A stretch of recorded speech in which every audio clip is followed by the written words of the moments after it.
Hello नाज़रीन, आप देख रहे हैं ड्रामा सीरियल उम्मे आयशा। अगर आपको हमारी ये वीडियो अच्छी लगे इसको लाइक करें और हमारे यूट्यूब चैनल पाकिस्तान ड्रामा को सब्सक्राइब करें। असवद अनुषा को गाड़ी की ड्राइविंग सिखा रहा होता है, लेकिन अनुषा से बिल्कुल गाड़ी नहीं कंट्रोल होती।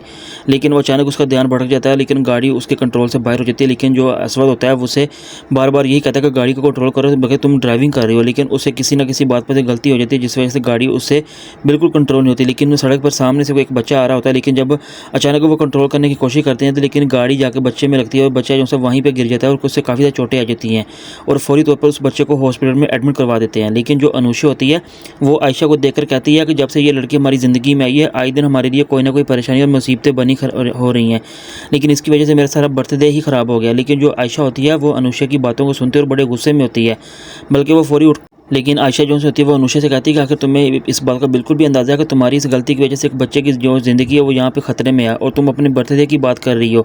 लेकिन मुझे ये बताओ आखिर तुमने पैदा होकर क्या किया, लेकिन कुछ किया भी है जो नहीं। लेकिन जो असवद होता है वो आयशा की सारी बातें सुनता है, बल्कि इस बारे में उसके कोई जवाब नहीं देता, क्योंकि वो सारी की सारी गलती अनुषा की होती है। लेकिन उसे कहती है कि मुझे पता है ये तुम किस वजह से कह रही हो, बल्कि तुम्हें कोई ना कोई मतलब है जो तुम इस तरह की बातें कर रही हो। आयशा उसे कहती है मुझे तो किसी बात का कोई मतलब ही नहीं जो मैं ऐसी बात करूँगी।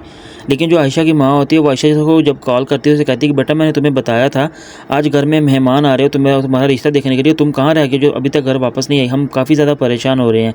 लेकिन जो आयशा होती है वो अपनी माँ को बताती है कि मैं आपसे एक बात करना चाहती हूँ, मैं एक एमरजेंसी में हूँ, इस वजह से मैं अभी नहीं पहुँच सकती। आप ऐसा करें उनको कॉल करके बता दें कि वो शाम का रख लें और हम शाम को उनसे मिलेंगे, इस वजह से मैं शाम को ज़रूर घर तक पहुँचाऊँगी।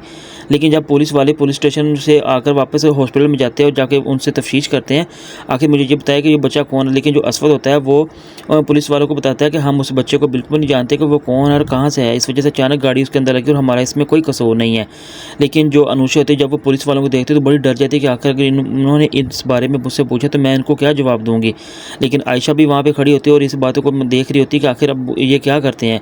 लेकिन जो पुलिस वाले होते हैं वो इनसे पूछते हैं कि आखिर ठीक है जो भी हुआ सो हो गया, लेकिन मुझे ये बताएं कि ड्राइविंग कौन कर रहा था। जब ये पूछते हैं तो सबके रंग उड़ जाते हैं, बल्कि असवद आयशा की तरफ देखता है और अनुषा की तरफ, वो दोनों इसकी तरफ देखते हैं कि अगर हम इनको क्या जवाब दें, अगर हम झूठ बोल सकते हैं या सच बताएं। लेकिन जो आयशा होती है वो इसी बात को मद्देनजर रखती है कि हमें झूठ नहीं बोलना चाहिए, हमें सही बात बतानी चाहिए कि ड्राइविंग सिर्फ और कोई नहीं अनुषा कर रही थी और ये उससे जानबूझ कर नहीं हुआ, बल्कि सिर्फ उसने एक गलती से उसकी गाड़ी अनकंट्रोल हो गई थी उससे।